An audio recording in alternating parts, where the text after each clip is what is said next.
California. How did you like it? I loved teaching. I liked it. And I wanted to keep on, but they wouldn't hire a married woman.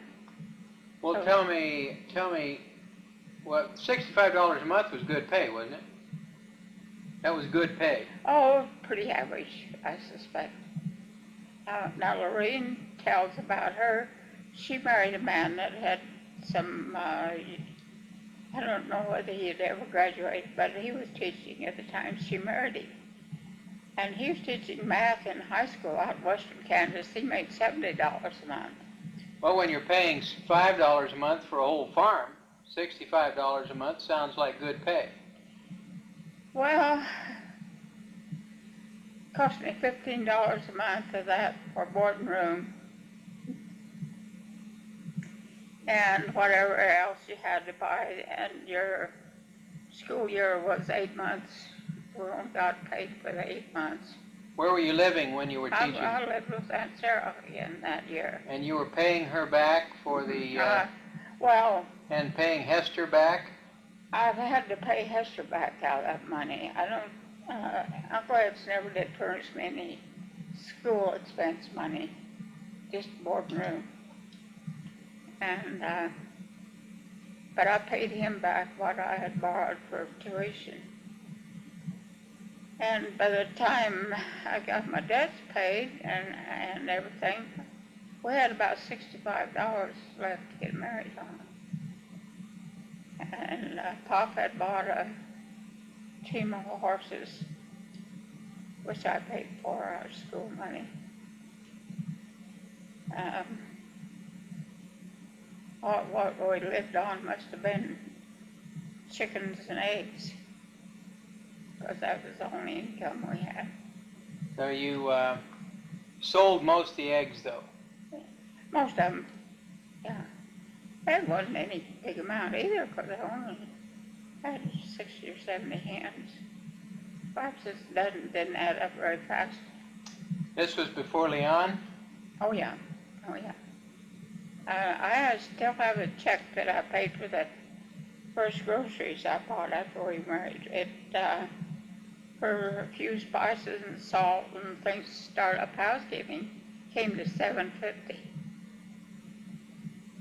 $7.50. Did you get a lot for that? Well, quite a few items, yeah. And this, you bought these in North Branch? Yeah. Yeah. So we didn't know what we were just getting along pretty good. How did you wash your clothes? Washboard. You have a well? Oh, yeah. Everybody had a well, a windmill. So you heated your water on the cook stove and scrubbed it away. The owner's dad had one of these push and pull washing machines. Occasionally I went up to their place. They lived about a half mile north of us and did some washing. But a lot of it was done by the washboard. Where'd you get your soap? Made it. Everybody made their own soap. Somebody always had butchering a hog, and you rented out the fat and made soap out of it. How often did you wash clothes? Well, you were supposed to wash on Monday, iron on Tuesday, clean house on Wednesday. Every decent housewife had a routine like that. You always washed on Monday. Always washed on Monday. Yeah. That was the proper way to do it. Was there a day when you baked bread? I don't remember making bread that first year, but it must have, because there wasn't any other way to get any. I don't remember. We made our own bread, even made it ever since I was a little girl. Can you still remember how? Oh, yeah. What goes into your bread? Flour and some salt and a little sugar. And everybody had what they called a starter, like I suppose similar to the sourdough starter.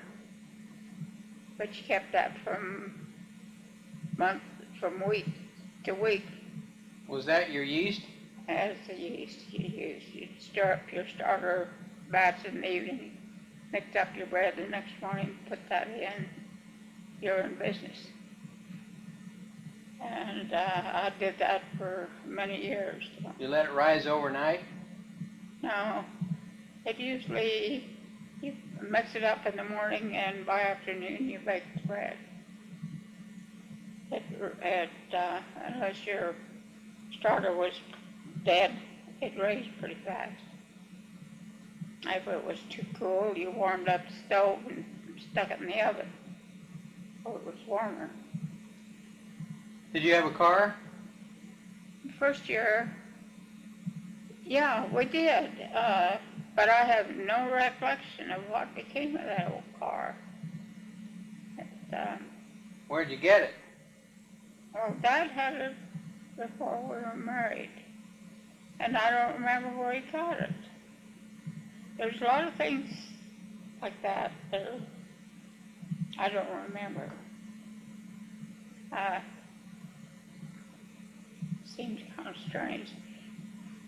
His dad had a car that he drove up until shortly before we married when he got this old roadster, but I don't remember where he got it.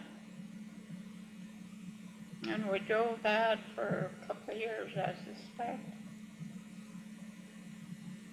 But by the time the drought got worse and I was pregnant again for Leroy. So that winter we had no cow feed. We had 4 cows that somebody, Beth Jeffery, at that time her name wasn't Jeffery, but her dad had a little old truck. And he took our cows down southern Kansas to my dad's, where he had some wheat pasture for the cows we had and a couple horses that my dad had given us. So we took a truckload of what we had, spent the winter down there. So we had something to feed what few head of cattle we had. Leon was born in that first house? Yeah. Where'd you get your doctor to come out and attend the birth? Well, he was from Guide Rock. And we called him out in the middle of the night, and baby didn't come till the middle of the next night. He spent the whole time out there. He didn't go back to town. How much did he charge you? I don't know, but we went in debt. We didn't have any money to pay him. I don't know whether he ever did get paid or not. And the old doctor we had for Leroy 2.5 years later was deaf as a post. He would ask his patients a question and answer it himself. He would say, have I ever lost a mother? No.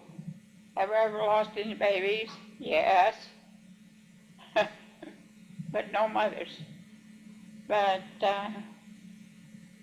he charged $15, I remember, we paid for Leroy. And at the time we were staying at the Gossers, which is Delmer's, Tracy, his oldest sister. And her husband wanted to go to California that winter. So we stayed in their house and milked our cows. Cecil Gossard's cows? That's where Leroy was born that summer. Where was he was born at the Gossard place? Yeah, it was down south of Uncle Ed's, about a mile or two. Mile or two. Ed who? Ed Kellum. They lived south of Kellum place. Leroy was born down there in August. They were gone all that winter. We stayed and that was cold. We had blizzards all that winter. We finally moved in all the beds and everything thing we used in everyday life into the room where the stove was, because the rest of the house was too cold. And it got about